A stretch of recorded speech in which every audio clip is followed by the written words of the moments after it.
Shalom.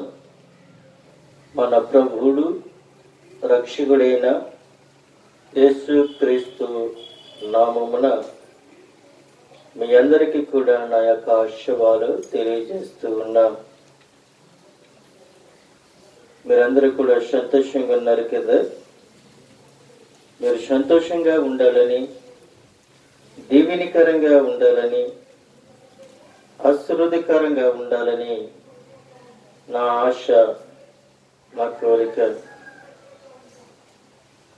ప్రతిరోజు కూడా మీ కొరకు, మీ కుటుంబాల కొరకు, మీ బిడ్డల కొరకు దేవుని యొక్క దైవజనుడిగా, దేవుని యొక్క పనివాడిగా నేను ప్రార్థన చేస్తూ ఉన్నాను.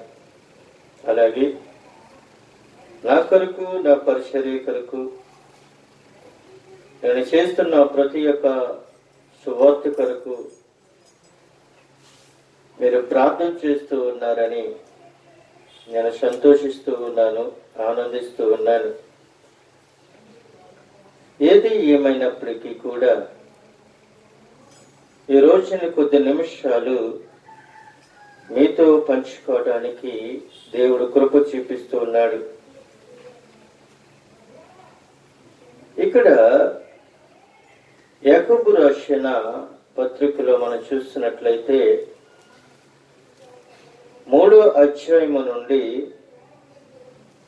6వ వచనం వరకు కూడా ఇక్కడ 5 విషయాలు మనకి దేవుడు బయలుపరుస్తూ ఉన్నాడు. ఒక్కొక్క విషయాన్ని మనము ధ్యానించుకుందాం. నా సహోదరులారా, బోధకులమైన మనము మరి కఠినమైన తీర్పు పొందుదమని తెలుసుకొని మీలో అనేకులు బోధకులు కాకుండుడి. దేవునికి స్తోత్రం, హల్లెలూయా.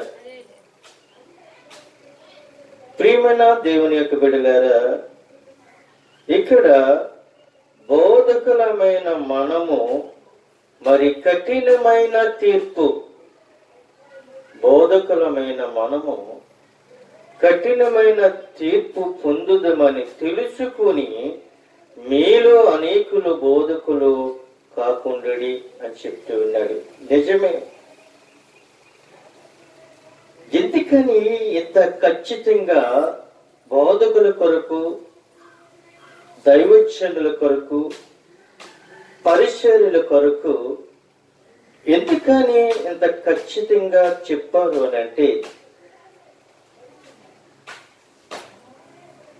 క్రీస్తు పూర్వము ప్రయాసతోను భారముతోను దేవుని మీద ఆనుకొని ప్రజలందరి కొరకు వాళ్ళ కఠినమైన ఉపవాసములు ఉండి అనేక మంది అయిన ప్రజలను దేవుని వైపుకు నడిపిస్తూ వాళ్ళ కొరకు ఎన్నో శ్రమలు అనుభవించి, ఇబ్బందులు అనుభవించి, కష్టాన్ని అనుభవించి, ఒంటి మీద సరైన బట్టలు లేకుండగా, శరీరానికి సరైన సౌకర్యం లేకుండగా, కాళ్ళకి చెప్పులు లేకుండగా, తలకి నూనె లేకుండగా వాళ్ళు దేవుని కొరకే అంగలార్చుకుంటూ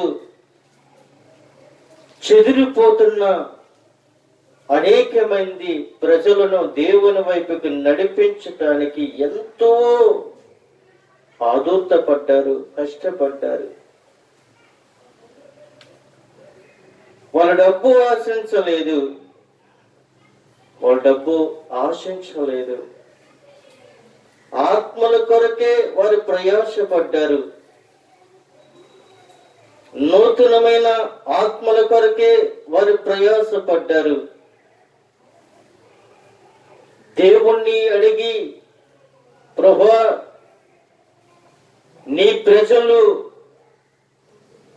నీ ప్రజలు ఎక్కడున్నారు, నీ ప్రజలు ఏ ప్రాంతంలో ఉన్నారు అని దేవుణ్ణి అడిగి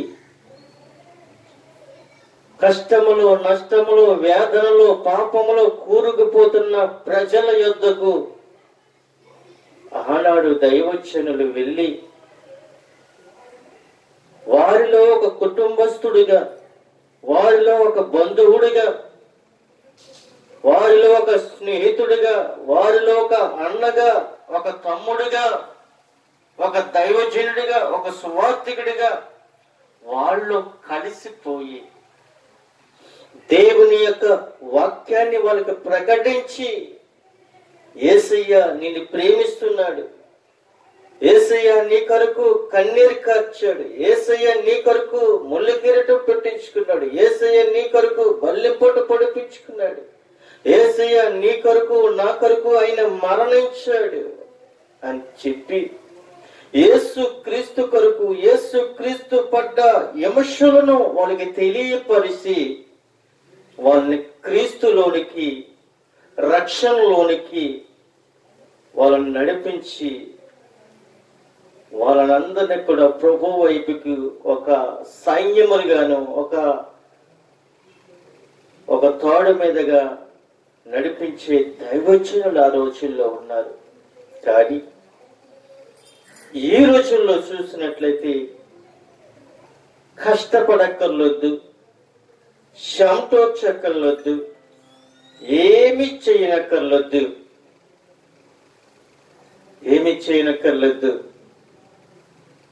ప్రార్థన చేయకుండా పర్వాలేదు అనుకుంటున్నారు, ప్రభు వైపుకు నడిపించకపోయినా పర్వాలేదు అనుకుంటున్నారు, దేవుడు ఉన్న గ్రంథములున్న వాక్యములు చెప్పకపోయినా పర్వాలేదు అనుకుంటూ ఒక గ్రంథాలు తీసుకొని ప్రతి ఇంటికి వెళ్ళటము, మీరు ఎలా ఉన్నా పర్వాలేదు, మీరు ఎలా ఉన్నా పర్వాలేదు, ఏ విధంగా ఉన్నా పర్వాలేదు, మీరు ఎలా తిట్టుకున్నా పర్వాలేదు, ఎలా కొట్టుకున్నా పర్వాలేదు, ఎలా దుర్భాషలు మాట్లాడుకున్నా పర్వాలేదు, కనీసం నెలకొక్కసారి మా మందిరానికి రండి, మా సంఘానికి రండి అని దుర్బోధలు బోధించి అనేక మంది బోధకులు ఈ రోజున కనబడుతూ ఉన్నారు. ఆ సంఘానికి వెళ్ళకండి, ఈ సంఘానికి వెళ్ళకండి అని చెప్పి సంఘాలను పాడు చేసుకుని బోధకులు ఈ రోజున కనబడుతూ ఉన్నారు. దేవుని యొక్క వాక్యములో నుండి తీసుకుని చెప్తూ ఉంటే అనేక మంది ప్రజలు ఇది నా కొరకే చెప్తూ ఉన్నాడని, నా కుటుంబం కొరకనే చెప్తూ ఉన్నాడని, నన్ను ఎత్తు పట్టుకుని చెప్తూ ఉన్నాడని, నేను పాపం చేస్తానని చెప్తూ ఉన్నాడని ఈ విధంగా వ్యర్థమైన మాటలు పలుకుతూ ఉన్నారు. ఇంకొక విషయం మనం చూస్తున్నట్లయితే దైవజనుల మీద అనేకమైన నిందలను మోపే సంఘాలు కనబడుతూ ఉన్నాయి. వాడు మంచోడు కాదండి, ప్రార్థన చేస్తాడంటే 100 ఎత్తినే కానీ ఇల్లు కదలడండి, 200 ఎత్తినే ఇల్లు కదలడండి, వారానికి 2-3 సార్లు వస్తాడండి, మమ్మల్ని ఇసిగించేస్తున్నాడండి, ఇలాగా చాడీలు చెప్పి జన సమూహము మనకు కనబడుతుంది ఈ రోజుల్లో. ఒక దైవజనుడిని ఇంటికి రావడానికి ఎంత ప్రయాసపడతాడో, ఎంత కష్టపడతాడో, ఎంత కన్నీరు కారుస్తాడో జనానికి తెలియదు, సంఘానికి తెలియదు. దైవజనుడి మీద నిప్పులు రువ్వటమే తెలుసుకున్నారు గాని దైవజనుడి మీద అబండాలు వేయటమే నేర్చుకున్నారు గాని రెండోది ఏది కూడా నేర్చుకోలేదు. అందుకే అంటున్నాడు, వాక్యములో ఉన్నది ఉన్నట్టుగానే చెప్పండి అని ప్రభు సెలవిస్తున్నాడు. ముక్కుసూటిగా ఏ ఒక్క వాక్యము మరుగుపరచకుండా వాక్యములో ఉన్నది ఉన్నట్టుగానే ప్రకటించండి అని ప్రభు సెలవిస్తే ఈ రోజుని అనేకమైన బోధకులు ఏం చేస్తున్నారు తెలుసా? మీరు ఏలాగున్నా పర్వాలేదు, నెలకొక్కసారి వస్తే చాలు. మీరు నెలకొక్కసారి వచ్చి ఆ నెలలో ఒక్కసారి దేవుని యొక్క సన్నిధిలో పాలు పంపులు పొందుకుంటే దేవుని యొక్క రాజ్యానికి మీరు వెళ్ళిపోతారు. దేవుని యొక్క రాజ్యానికి వెళ్ళిపోతారు. ఇక్కడ ప్రభు అంటున్నాడు, ఒక్క దినము గడుపుట 1000 దినములు శాశ్వతం అంటున్నాడు. అలాగని నెలకొక్కసారి, సంవత్సరానికి ఒక్కసారి దేవుని యొక్క మందిరానికి వెళ్ళడం కాదు. సాధ్యమైతే ప్రతిరోజు దేవుని యొక్క సన్నిధిలో గడపమంటున్నాడు ప్రభువు. ఎక్కడి నుంచి ప్రార్థన చేస్తే అక్కడే దేవుని యొక్క సన్నిధిని అంటుంటది. ఎక్కడికి వచ్చి నువ్వు ప్రార్థన చేస్తే అక్కడ దేవుని యొక్క సన్నిధి. నీ ఇంటిలో నువ్వు ఉండి మోకరించి ప్రార్థన చేస్తే అదే దేవుని యొక్క సన్నిధి.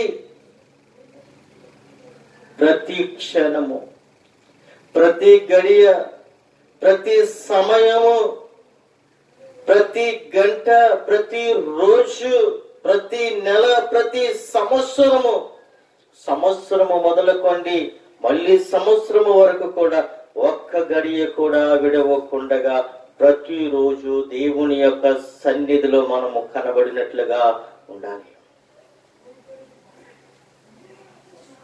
దేవుని వైపుకి త్రిప్పేవారులాగా మనం ఉండాలి. దేవుని యొక్క వాక్యాన్ని వినిపించేవారులాగా మనం ఉండాలి. నోరు చించుకోవడం కాదు, నోరు చించుకుని పెద్ద పెద్ద రంకెలు వేసి చెప్పడము కాదు. మనము వారికి అర్థమైన రీతిలో మనము దేవుని యొక్క వాక్యాన్ని మనము బోధించాలి. అమ్మా, యేసయ్య నిన్ను ప్రేమిస్తున్నాడు. యేసయ్య నిన్ను ప్రేమిస్తున్నాడు. నీ భర్త నిన్ను ప్రేమిస్తున్నాడు. నీ భర్త నిన్ను ఆరాధిస్తూ ఉన్నాడు. నీ భర్త నీ కొరకు అంగలారుస్తున్నాడు. ప్రతి కుటుంబంలో ప్రతిరోజు విచ్చలవిడిగా దెబ్బలాడుకునే భార్య భర్తలు మనం చూస్తూ ఉన్నాం. విడిపోయేంత వరకు వెళ్ళిపోయే భార్య భర్తలు మనం చూసాం. కానీ యేసయ్య అంటున్నాడు, అమ్మ, నీవును నీ ఇంటి వారును రక్షణ పొందండి. నీవును నీ ఇంటి వారు నా సన్నిధిలో గడపండి. ఏ దుష్టుడు మీ మధ్యకి రాడు అని అంటున్నాడు. ప్రియమైన దేవునికి బిడ్డలారా, దైవజనులో కొన్ని రకాలైన దైవజనులు కనబడుతున్నారు. కొన్ని రకాలైన బోధకులు కనబడుతున్నారు. కొన్ని రకాలైన సువార్తికులు కనబడుతూ ఉన్నారు. రాకడ సమీపంలో అనేకమైన అబద్ధకరమైన బోధకులు మీ మధ్యకి రాబోతూ ఉన్నారు అని చెప్తూ ఉన్నాడు.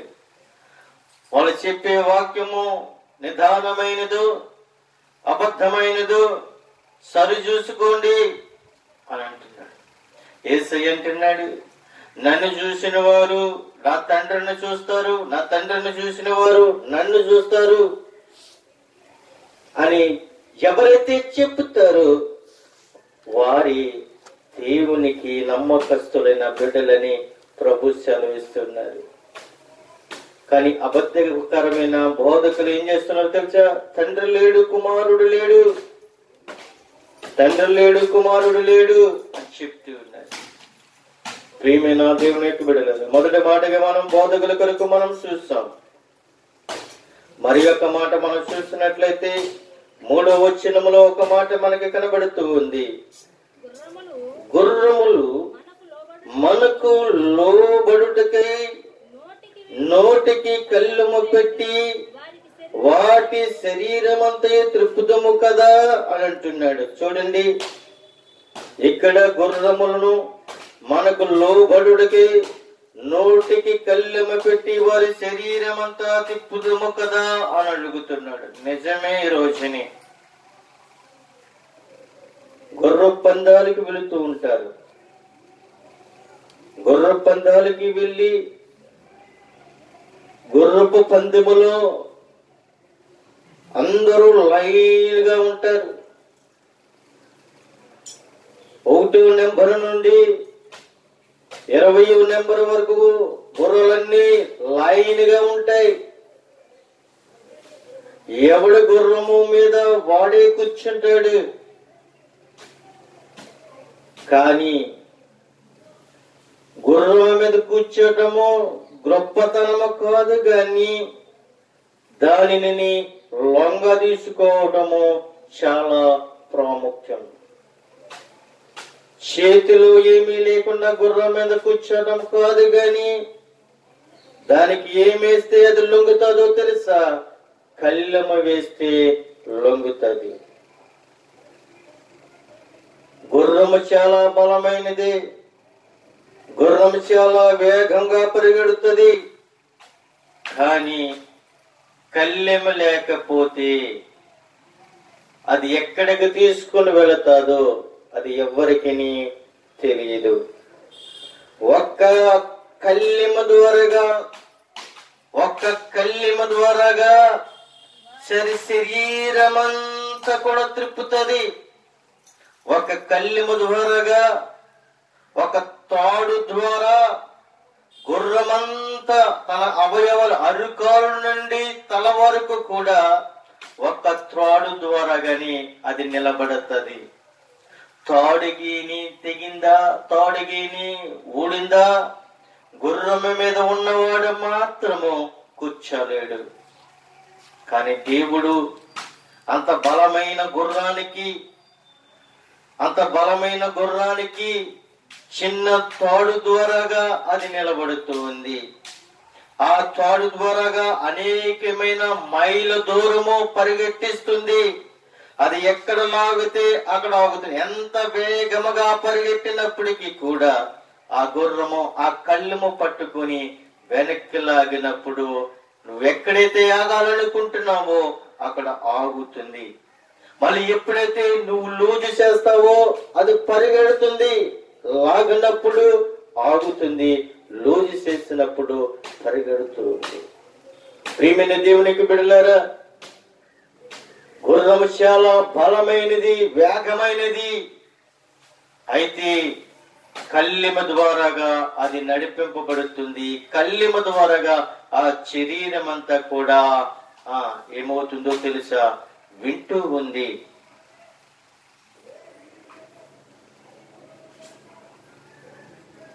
కొన్ని వందల సంవత్సరముల కిందట పూర్వం చూసినట్లయితే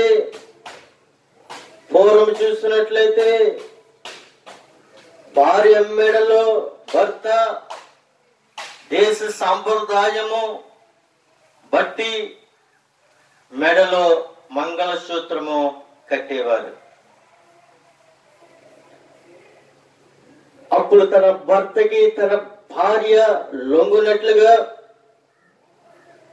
తన భార్య తన భర్తని గౌరవించినట్లుగా ఆ తాడుని పవిత్రంగా చూసుకున్నట్లుగా ఆ రోజుల్లో చూసాం.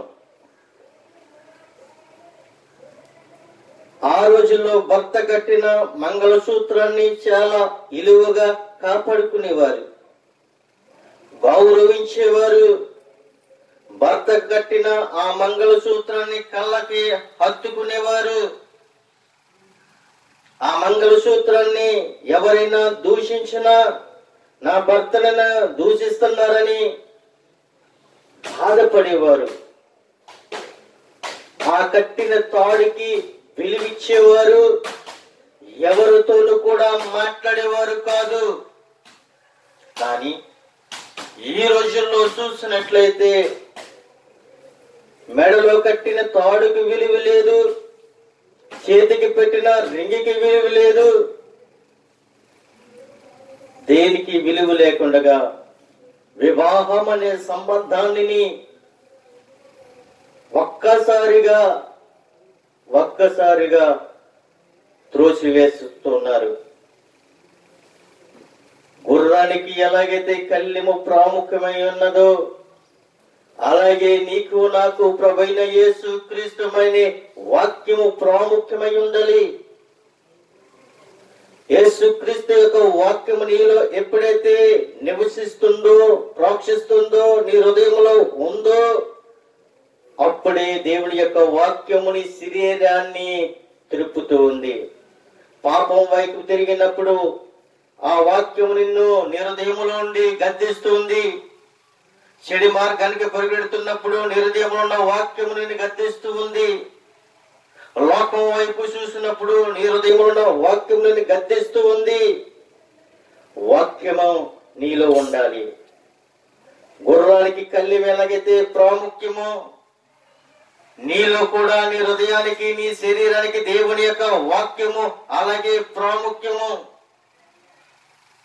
ప్రియమైన దేవునికి బిడ్డలారా, మరి యొక్క మాట మనం చూద్దాం. ఇక్కడ రెండు విషయాలు చూసాం. ఒకటి, బోధకులను మనం చూసాం. రెండోది, గుర్రాలు మనం చూసాం. మూడోది, ఓడను మనం పరిశోధిద్దాం. 4వ వచనంలో అక్కడ మనకు కనబడుతుంది, ఓడలను కూడా చూడుడి, అది ఎంత గొప్పవై పెనుగాలి కొట్టుకొని పోబడినను వాడ నడుపు వాని ఉద్దేశము చొప్పున మిక్కిలి చిన్నదగును, సుఖాని చేత త్రిప్పబడును. దేవునికి స్తోత్రము, హల్లెలూయా. ఇక్కడ ఓడను మనము చూసినట్లయితే, వాడి కోసం మనము ధ్యానించినట్లయితే మరేమవుతుంది? ఓడలను కూడా చూడమంటున్నాడు. ఓడలను చూడడమే కాదు, పెనుగాలి చేత కొట్టుకొని పోబడుతున్నాయి. పెనుగాలి చేత కొట్టుకొని పోవడమే కాదు, వాడ నడుపు అని ఉద్దేశము చొప్పున మిక్కిలి చిన్నదగును, సుఖాని చేత త్రిప్పబడును. చూడండి ప్రియమైన దేవునికి బిడ్డలారా, పడవ చిన్నదే, పంటి చిన్నదే, వాడ చిన్నదే, కానీ వాడలను నడిపే ఉద్దేశము చాలా గొప్పది. ఎందుకో తెలిసే ప్రియమైన దేవునికి బిడ్డలారా, చిన్న చిన్న ఓడలు కాదు, పెద్ద పెద్ద ఓడలు తయారు చేస్తున్నారు ఈ రోజుని. పెద్ద పెద్ద ఓడలు తయారు చేస్తున్నారు. పెద్ద పెద్ద ఓడలు తయారు చేసిన తర్వాత దానికి ఇంజిన్ను అమర్చి దాన్ని అలాగే విడిచిపెట్టేదండి. దానికి మాత్రము అది వెళ్ళిపోదు. దాన్ని నడిపే ఒక నాయకుడు కావాలి. తన యజమానుడు తనని తయారు చేశాడేమో గాని వాడను తయారు చేసిన వారు వేరే. వాడను తయారు చేసి సముద్రములో తీసుకొచ్చి ఒడ్డున నిలబెట్టిన వారు వేరే. కానీ వాడ నడిపేవాడు ఉద్దేశము చెప్పున మాత్రమే వాడ నడుస్తూ ఉంది.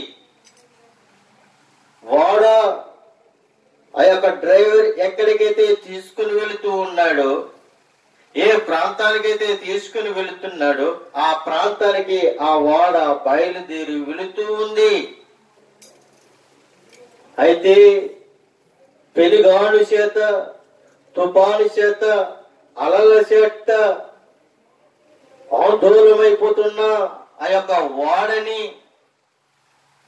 దానిని అట్టి ఇట్టు కూడా చెదిరిపోకుండా ఏ పక్క నుంచి గాలి వస్తుందో, ఏ పక్క నుంచి ఏ అలలు వస్తున్నాయో ఆ నడిపేవాడు ఉద్దేశాన్ని బట్టే వాడు నడుస్తూ ఉంది. అంతేగాని గాలి వేస్తుంటే గాలికి ఇటు తిప్పమనుకోండి, వాడ తిరగబడిపోద్ది. వాడ ఆ వచ్చిన అలల కొరికి అడ్డం తిప్పమనుకోండి, వాడ తిరగబడిపోద్ది. అలలు వచ్చినప్పుడు స్థాయిగా వాడ వెళ్ళాలి. గాలి ఎటైతే కొడుతుందో ఆ కొట్టినప్పుడు ఆ వాడని స్థాయిగా నిలబెట్టాలి. వాడు లోన కూర్చుని వాడు చూస్తూ గాలి ఎటు వస్తుంది, అలలు ఎటు వస్తున్నాయని చూచి దానిని గమనించి ఆ గమయాన్ని పట్టి ఆ వాడని ఉద్దేశము చొప్పున ఆ డ్రైవర్ నడుపుతూ ఉంటాడు. ఒక విషయం చూడండి, సముద్రంలోనే కాదు గాని భూమి మీద కూడా మనము కొన్ని విషయాలు మనం నేర్చుకోవచ్చు. ఏంటో తెలుసా? మనం సైకిల్ మీద వెళ్ళినప్పటికీ కానీ, బండి మీద వెళ్ళినప్పటికీ కానీ మనం ఏం చేస్తాం? గాలి ఎదురైనప్పుడు గొడుగుని ఎదరికి పెడతాం. అంతేగాని ఎదర గాలి వస్తుంటే వెనక గొడుగు పెడితే గొడుగు ఉండదు, గొడుగు మాత్రము ఉండదు. అలాగే ఎదురుగా గాలి వచ్చినప్పుడు ఎదురికి దూసుకుని వెళ్ళేలాగా పెడతాడే తప్ప గాని అడ్డం తిప్పడు. ప్రియమైన దేవునికి బిడ్డలారా, సుక్కాని చేరేంత వరకు కూడా నడిపేవాడి ఉద్దేశము చెప్పునే నడుస్తుంది గాని వాడి ఉద్దేశం చెప్పుని నడుస్తుంది అంతే తప్ప నీ ఉద్దేశం చెప్పుని నా ఉద్దేశం చెప్తే నడదు. వాడు ఎంతో మంది ప్రజలు ఉండొచ్చు, వాడు ఎంతో మంది నాయకులు ఉండొచ్చు, వాళ్ళు చెప్పినట్టు నడవదండి. నడిపేవాడి ఉద్దేశము చెప్పుని ఆ నడుస్తూ ఉంది. దేవునికి స్తోత్రం, హల్లెలూయా. అలాగునే నాలుక కూడా చిన్న అవయవమునైనను బహు అదిరిపడును. ఎంత కొంచెము నిప్పు ఎంత విస్తారమైన అడవును తలగబెట్టును. దేవుని స్తోత్రం, హల్లెలూయా. నిప్పు కోసం మనం ఇప్పుడు మాట్లాడబోతూ ఉన్నాం. నిప్పు కోసం ముందు బోధకుల కోసం మనం మాట్లాడుకున్నాం, రెండోది గుర్రముల కోసం మనం మాట్లాడుకున్నాం, మూడోది ఓడ కోసం మనం మాట్లాడుకున్నాం, నాలుగోది నిప్పు కోసం మనం మాట్లాడుకుంటూ ఉన్నాం. ఒక అగ్గి పొల్ల వేస్తే వంట వండుకోవచ్చు, కట్టెలు తగలబెట్టవచ్చు. ఒక అగ్గి పొల్ల వేస్తే టీ కాసుకోవచ్చు, టిఫిన్ వేసుకోవచ్చు, భోజనం వండుకోవచ్చు. ఆ అగ్గి పిల్ల భోజనము వరకే ఉపయోగపడుతుంది.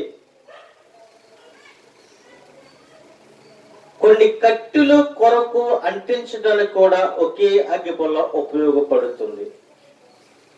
ఆ అగ్గి పుల్ల భోజనం వరకు కూడా ఉపయోగపడితే అదే అగ్గి పుల్ల పట్టుకుని వెళ్ళి అడవులో అగ్గి పుల్ల వేసి వదిలిపెడితే అడవంతా కూడా తగలబడిపోతుంది. ఒక అగ్గి పుల్ల నీ బ్రతుకుని వెలిగించడానికి నేర్పుతుంది. ఒక అగ్గి పుల్ల అడవిని తగలబెడుతుంది, ఒక అగ్గి పుల్ల నిప్పులను తగలబెడుతుంది, ఒక అగ్గి పుల్ల కట్టెలను తగలబెడుతుంది, ఒక అగ్గి పుల్ల నీ జీవితాన్ని కాల్చేస్తుంది. నువ్వు అగ్గి పుల్లే కదా అనుకుంటున్నావేమో, అగ్గి పుల్ల చిన్నదే కదా అనుకుంటున్నావేమో. నీ ఇంటిని తగలబెట్టేస్తుంది, నీ ఇంటిని తగలబెట్టేస్తుంది, నీ ఇంటిని తగలబెట్టేస్తుంది. ప్రియమైన దేవుని బిడ్డలారా, 6వ వచనములో మనం చూసినట్లయితే ఒక మాట మనకి దేవుడు, నాలుక అగ్నియే, నాలుక మన అవయవములలో ఉంచబడిన పాప ప్రశంసమై సర్వ శరీరమునకు మాలిన్యము కలుగు చేసు ప్రకృతి చక్రమునకు చిచ్చు పెట్టును, అది నరకము చేత చిచ్చు పెట్టబడును. దేవునికి స్తోత్రం, హల్లెలూయా. నాలుక ఏమై ఉన్నది? నాలుక చిన్నదే, కానీ అది ఏమై ఉన్నది అంటే నాలుక అగ్నియే. చిన్న నాలుక, ఈ చిన్న నాలుక నీ జీవితాన్ని మారుస్తుంది, నీ కుటుంబాన్ని మారుస్తుంది, నీ సంసారాన్ని మారుస్తుంది. ఈ చిన్న నాలుకే కొన్ని రోజులకి నీ కుటుంబాన్ని పాడు చేస్తుంది. ఈ చిన్న నాలుకే నీ కుటుంబాన్ని పాడు చేయటమే కాదు, ఎదుటి కుటుంబమును కూడా పాడు చేస్తుంది. ఈ చిన్న నాలుకే కలిసి మెలిసున్న దాంపత్య జీవితంలో ఈ చిన్న నాలుక ఈ అగ్ని వెళ్ళి వాళ్ళ కుటుంబాన్ని పాడు చేస్తుంది. అమ్మా ఎంచోపిట్లో కూర్చుంటావు, వచ్చి మా ఇంటికి వచ్చి కూర్చోవచ్చు కదా 10 నిమిషాలు. అమ్మా ఎంచోపు అలాగ ఒంటరిగా కూర్చుంటావు, ఎంచోపు ఒంటరిగా బైబిల్ చదువుకుంటావు, వచ్చి 10 నిమిషాల దగ్గర కూర్చోవచ్చు కదా. అమ్మా ఇన్ని నిమిషాలు ఇక్కడ ప్రార్థనలో కూర్చుంటావు, వచ్చి 10 నిమిషాల దగ్గర కూర్చోవచ్చు కదా. అమ్మా ఇన్ని నిమిషాలు అలా చప్పట్లు కొడతావు, వచ్చి 10 నిమిషాలు మా ఇంటి దగ్గర కూర్చుని నాతో మాట్లాడొచ్చు కదా. ఎందుకమ్మా ప్రతిరోజు మీ ఆయన కూర్చొని మాట్లాడుతూ 10 నిమిషాల దగ్గర కూర్చొని మాట్లాడొచ్చు కదా, ఎందుకని ఈ విధంగా నువ్వు మాట్లాడుతున్నావు అని చిన్న చిన్న మాటలు రుచికరమైన మాటలు నీకు అందించి కొన్ని రోజుల తర్వాత నీ కుటుంబంలోను నీ సంసారంలోను ఒక అగ్గి పొల్లతో గీచేస్తుంది. నీ భర్త మంచోడు కాదు, నీ భార్య మంచిది కాదు, నీ కుటుంబం మంచిది కాదు. ఒకప్పుడు ఎలాగున్నదో నీకు తెలుసా? ఇప్పుడైతే ఎలా ఉన్నారు కానీ ఒకప్పుడు ఎలా ఉన్నవారో తెలుసా? ఇలాగ చెప్పేటప్పటికి చెప్పి కొద్ది రోజు రోజుకి చెప్పేటప్పటికి ఎలాగుంటో తెలుసా?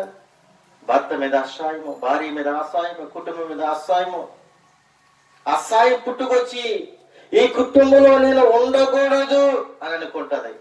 ఒక్క చిన్న నాలుక అగ్ని చేత కాల్చేస్తుంది. వాక్యం ఏం చేస్తుందో తెలుసా?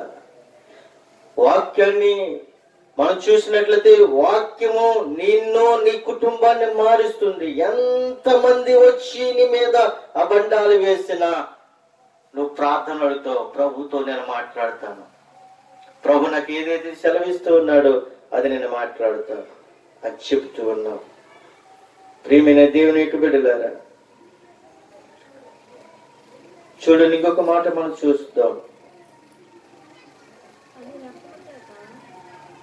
7వ వచనం, మృగ పక్షి సర్ప జలచరములలో ప్రతి జాతియు నరజాతీయ చేత సాధు కాజాలను సాధి అని ఏ నరుడును నాడుకును సాధు చెయ్యనేరదు. అది మరణకరమైన విషయంలో నిండినది, అది నిరర్గళమైన దుష్టత్వమే. చూడండి ప్రియమైన దేవునికి బిడ్డలారా,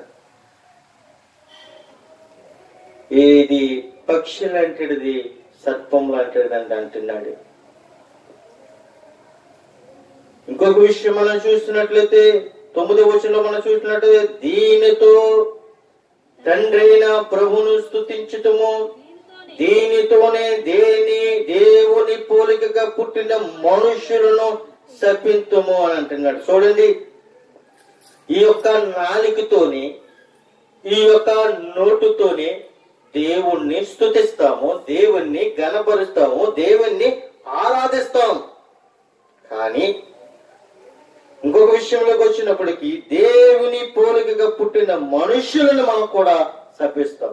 ఈ నోటితోనే ఆరాధించిన మనము, ఈ నోటితోనే గణపరిచిన మనము ఏం చేస్తాం తెలుసా? దేవుని పోలికకున్న మనుషులను కూడా మనము శపిస్తాం. అది మంచోడు కాదండి, అది మంచిది కాదండి అని నోరు తెరిస్తే చాలండి చాలా దుర్భాషలు మాట్లాడతాయండి.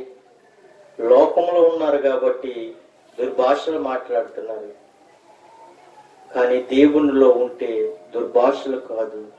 ప్రభు అన్నాడు, ఒక చెంప మీద కొడితే 2వ చెంప చూపించండి, 1 మైలు దూరం రామంటే కోసుడు దూరం వెళ్ళండి అని ప్రభు చదివించాడు.